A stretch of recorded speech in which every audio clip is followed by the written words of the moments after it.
Сонымен подружкаларымның бәрінде мәшне бар да. Иә, бәрінде бар. Мен ғана жаяу жүрмін. Сенде мәшне түгіл, права да жоқ қой. Оның үстіне мәшне айдау ол оңай шаруа емес. Мысалы сен былай істей аласың ба? Жай айташы!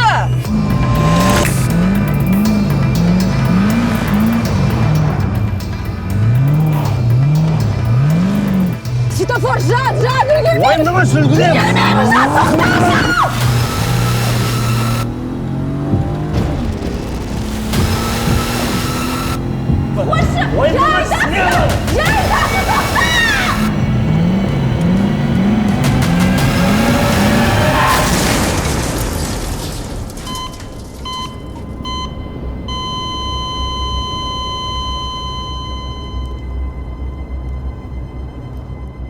Айка, кешірші Айка.